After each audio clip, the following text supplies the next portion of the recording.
वो पत्थर पलटन होती है कि नहीं आपको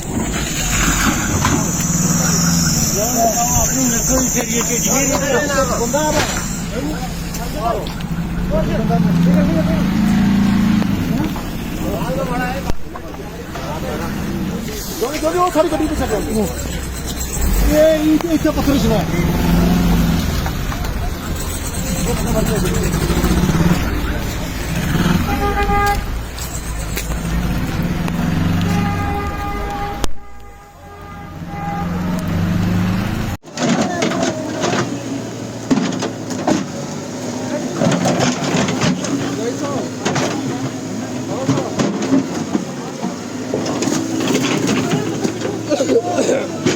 कर रहे बात में कर रहे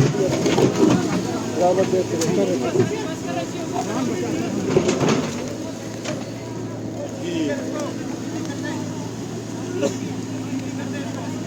साहब का सामान भी तो लेके आ रहे थे ना सर वो गाड़ी में ही था पूरा बहुत बड़ा पत्थर आके आगे जाम लगा हुआ था सर गाड़ी खड़ी थी मतलब रुकी हुई है जैसे रुकी है वैसे इतना तेज स्लाइडिंग आई है सर